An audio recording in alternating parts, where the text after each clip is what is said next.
Salut les dessineurs, j'espère que vous allez bien. Aujourd'hui, une petite vidéo sur le dessin technique. Alors je sais que, qu'est-ce que ça vient faire là, le dessin technique?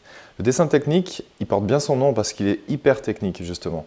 Et de nos jours, toutes les pièces industrielles, tout ce qu'on fabrique en fait autour de nous sont liés au dessin technique. Moi j'ai passé un diplôme pour être professionnel, mais je ne vais pas m'en servir, c'est vraiment juste pour la culture. Les techniques que j'ai apprises en dessin industriel ne m'ont pas forcément servi dans ma vie professionnelle, mais me servent dans la vie de tous les jours. Elles me servent à observer mieux, à construire mieux dans ma tête, à déconstruire mieux les objets, à les comprendre mieux. Je vous le rabâche souvent, hein, mais quand vous comprenez quelque chose, ce sera beaucoup plus simple de le dessiner ensuite. Je ne sais pas si vous avez déjà vu ce Coréen Kim Jong-gi dessiner, mais lui, il aime déconstruire les objets, il aime savoir ce qu'il y a à l'intérieur, il aime les comprendre le mécanisme. C'est beaucoup plus simple pour intégrer un objet, pour intégrer les formes, de comprendre un mécanisme par exemple de moteur, de comprendre un mécanisme des petites choses simples en fait. Ça permet vraiment de mieux comprendre ce qui se passe dans notre vie autour et de mieux capturer l'essence d'un objet quand on fait un croquis finalement. Donc dans cette vidéo, je vais vous montrer des techniques sympas pour mieux vous en sortir et être un petit peu plus technique dans vos dessins. Donc si on regarde ce magnifique classeur ici, c'est mon classeur de dessin technique, hein. C'est que des pièces industrielles à l'intérieur. C'est pas des choses qui vont forcément vous intéresser, mais ce qui est intéressant, c'est justement la technique. Donc ça, c'est un des exemples que j'ai de dessin explosé. C'est un dessin qui a été fait à la main. Bien sûr, je me suis aidé des carreaux ici. Et ça, c'est la signature d'un de mes profs qui a revu le dessin, hein, parce que souvent, tout le temps, en fait, les profs reviennent sur les dessins, révisent les dessins et regardent si c'est bon. Et ça, c'est une pièce industrielle vraiment simple. On appelle ça un bloc en V. Ici, on a quelques petites pièces ici qui s'assemblent, vous avez vu, hein, c'est comme un schéma Ikea. Vous avez des petits tirets pour montrer la direction des pièces. Et voilà. Donc tout ça, ça a été dessiné à la main. Et ce qui est intéressant à comprendre, c'est comment on peut dessiner à la main de façon aussi nette. Tout ce que je vais vous apprendre ici va vous servir à être beaucoup plus précis dans vos traits et aussi être un petit peu plus éveillé dans l'espace. Votre regard dans l'espace va littéralement changer quand vous allez utiliser ce qu'on appelle le quadrillage isométrique ici. Qu'est-ce que c'est que ce quadrillage? Ce quadrillage, il va nous permettre de nous détendre un petit peu sur la feuille parce qu'on n'a pas la contrainte des points de fuite. Donc vous vous rappelez, un point de fuite, qu'est-ce que c'est? Un point de fuite qu'on voit à l'horizon d'un objet, c'est un point qui rassemble à l'infini, qui va rassembler toutes les lignes parallèles. Donc typiquement, je ne sais pas si vous vous souvenez, mais donc ça c'est un cube. Hein. Ça c'est un cube justement en perspective isométrique. Donc ça veut dire que cette partie-là est aussi large que cette partie-là, et aussi large que cette partie-là, et aussi large que cette partie-là, etc., etc. Et toutes les arêtes ici sont parallèles entre elles. C'est-à-dire que tout ce qui appartient à l'axe des Z ici sont parallèles. Tout ce qui appartient à l'axe des... Ça, c'est l'axe des Y, pardon. Ça, c'est l'axe des X. Tout ce qui appartient à l'axe des X ici, donc toutes les verticales sont parallèles. Et tout ce qui appartient à l'axe des Y ici, des X ici, sont parallèles aussi. Tandis qu'en perspective normale, hein, vous aurez une face ici, ça va être un point de fuite, et vous allez avoir des lignes de fuite. Et ça va être le point où toutes les lignes qui sont parallèles dans l'espace vont finalement converger. Donc c'est tout à fait différent, et c'est aussi utilisé si vous vous intéressez un petit peu aux jeux vidéo, il y a certains level designers, les gens qui construisent les niveaux, par exemple, je ne sais pas si vous connaissez Diablo, mais c'est tout en isométrique, c'est-à-dire qu'il n'y aura jamais, c'est infini, hein, il n'y aura jamais de perspective convergente. Et quand on utilise ce papier-là, on devient beaucoup plus technique. En fait, on est obligé déjà de suivre, donc ça nous oblige à être vraiment rigoureux avec nos traits, donc à dessiner un petit peu plus droit, à éviter de toujours faire de petits traits de partout et puis faire un trait en une seule fois, donc je vais vous montrer comment faire pour ça. Et aussi à être un petit peu plus à l'aise quand on commence à creuser des cubes, donc quand on commence à faire des formes un petit peu plus complexes que ce qu'on fait d'habitude sur le papier.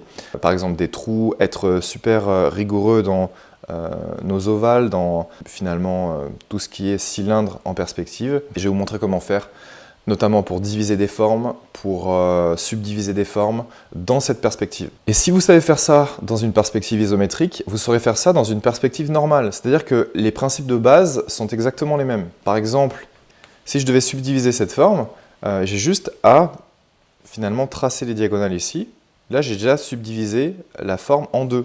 C'est-à-dire que ici, on aura, donc ça ce sera le quart de la surface, et là ce sera divisé en deux, divisé en deux. En perspective, pour diviser, je vais faire ça un petit peu plus gros ici, mais quand vous avez donc une face d'un cube ou d'un parallélépipède rectangle, ça va être exactement la même chose. Vous allez subdiviser avec les diagonales. Vous allez vous aider par contre des lignes de fuite, hein, et vous allez pouvoir resubdiviser. Là, vous allez pouvoir vous dire que là, ça va être 1/2 de la hauteur, par exemple. Voilà. Donc c'est exactement pareil en perspective isométrique. Je vais vous montrer d'autres schémas ici.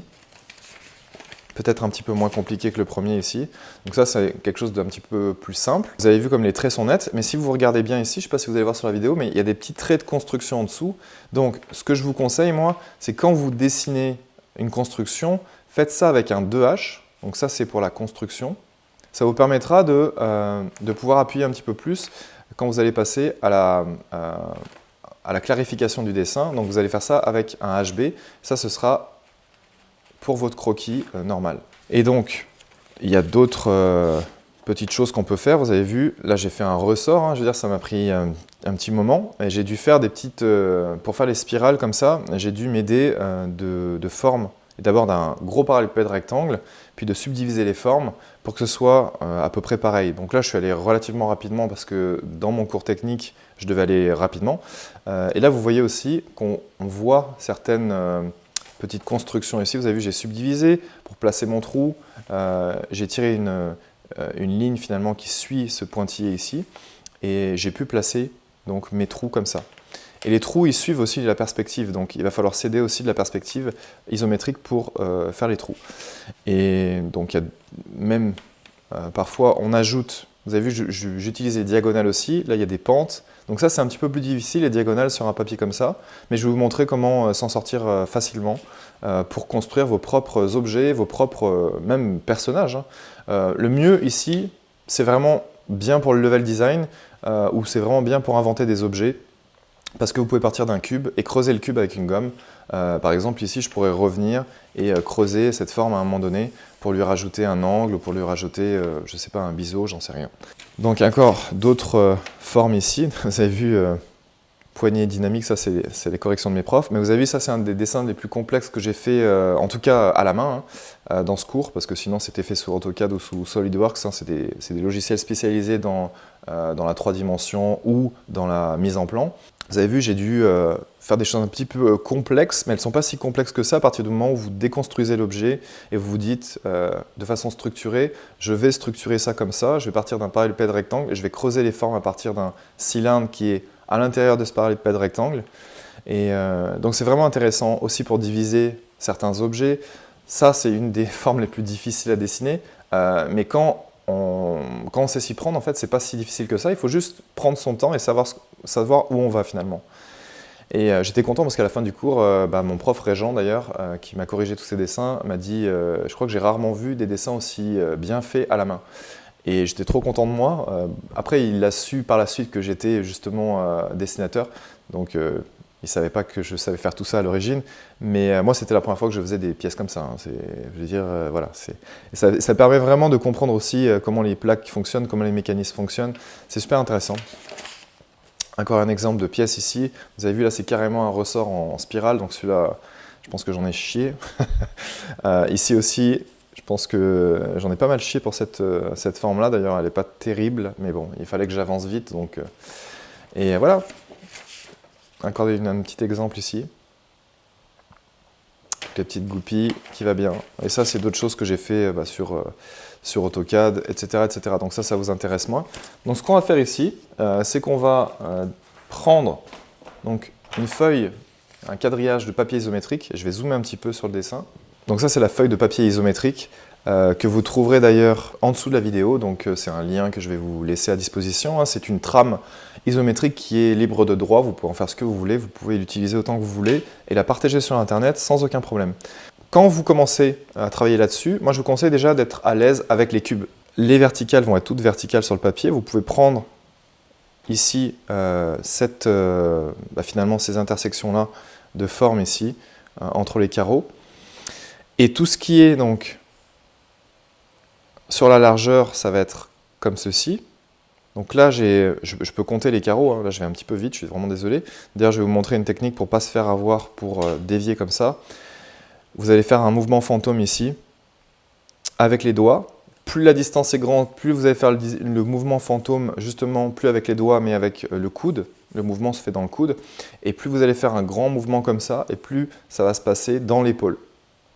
Donc ici, sur une courte distance comme ça, donc là je vais faire 1, 2, 3, 4, 5 carreaux, et je vais faire ça dans mes doigts. Je vais répéter le mouvement plusieurs fois, et une fois que je suis à l'aise, je peux aller doucement ici. Hein. Je peux aller doucement, je ne suis pas obligé d'aller vite comme sur une feuille sans quadrillage ici. À chaque fois, les carreaux m'aident pour redresser. Donc je vais aller dans la profondeur 5 carreaux aussi. Comme ça. Voilà. Donc normalement, si vous construisez une forme, je vous conseille d'y aller avec le 2H. Hein. Mais là, comme je veux juste vous montrer à quoi ressemble un carré, enfin un cube normal. Et à partir de là, vous allez pouvoir subdiviser les formes. Pour subdiviser les formes, un moyen très simple, donc comme je vous disais, si je veux subdiviser la forme du haut ici, et si par exemple je veux y ajouter, je sais pas, un cylindre à l'intérieur, là, je vais essayer de le percer. Je vais le percer avec un cylindre qui va partir d'une forme carrée ici.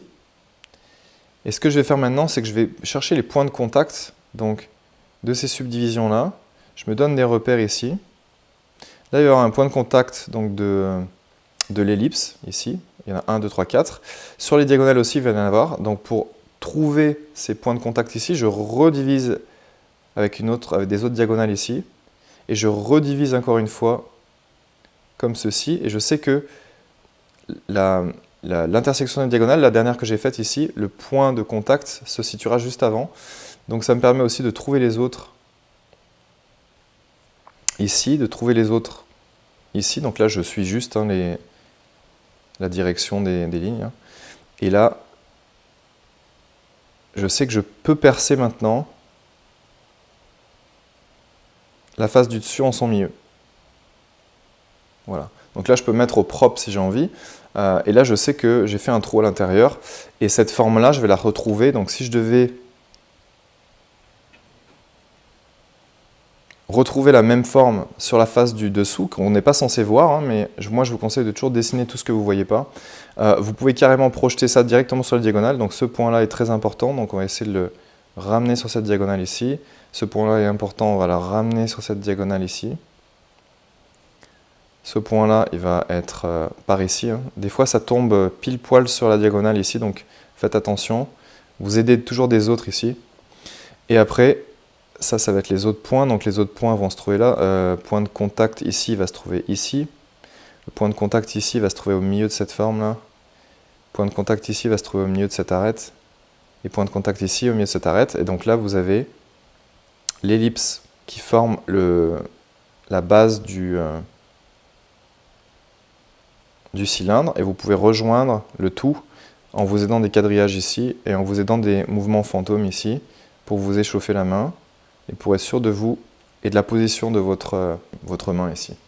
Qu'est-ce que je voulais vous montrer d'autre comme technique? Par exemple, un plan incliné. Comment faire un plan incliné? Donc, par exemple, je vais faire partir un plan incliné ici.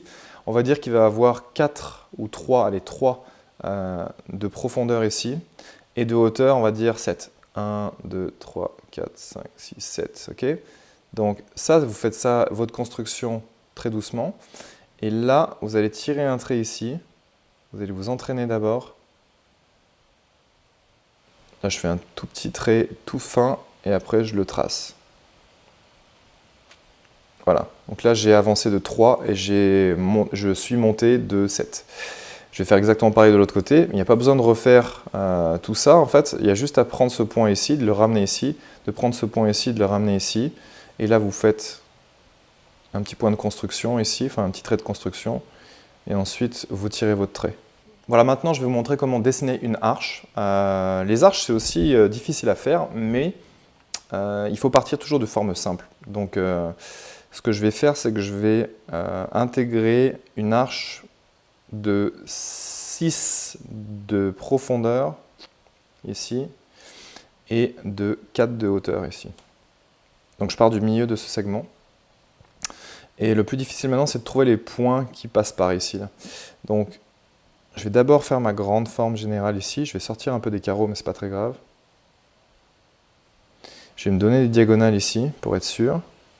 J'essaie de trouver finalement un point de contact de l'ellipse, enfin de l'ovale finalement, sur cette diagonale ici. Donc pour ça, je vais resubdiviser.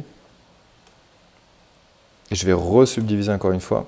Et l'approximation de ce point-là, c'est juste avant cette intersection-là. Donc je dirais que c'est par ici, là. Et donc là, c'est tangent, hein, il faut que je fasse attention. Je me fais un petit trait de construction rapide.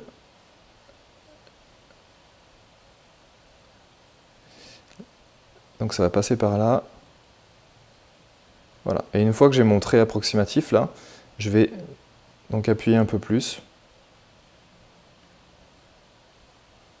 Et voilà, et j'ai mon arche ici. Et le reste, je peux effacer. Je vais laisser les traits de construction parce que je vais faire la même chose de l'autre côté. Donc ici, j'ai juste à ramener vers les carreaux ici. Donc là-bas, ça va être un peu bizarre d'y aller parce que je vais sortir des carreaux. Je vais au moins reprendre la base ici. Et grossièrement, j'essaie d'être parallèle là.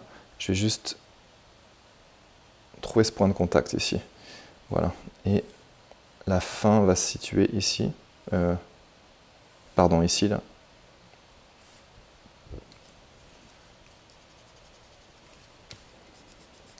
Donc n'hésitez pas à gommer. Ma gomme d'ailleurs c'est une Mono 0, c'est la version rectangulaire ici, qui est très très pratique, justement pour le dessin technique.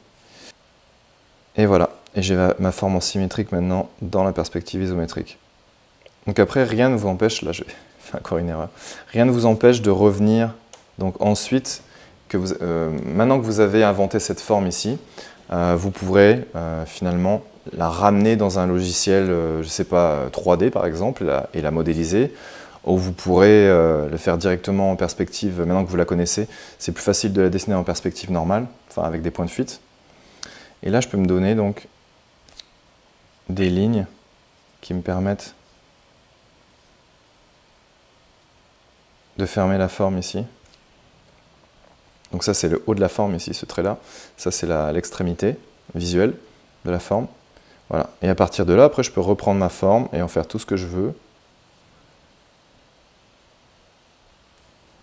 Je peux faire des arrondis aussi de temps en temps. Donc si j'ai envie d'aller sur des courtes distances, c'est facile, hein. Si vous allez par exemple 3 en bas et 1 en profondeur ici, là vous pouvez vous faire plaisir avec une diagonale ici et vous dire, bon, je vais faire une approximation dans cette forme-là d'un arrondi.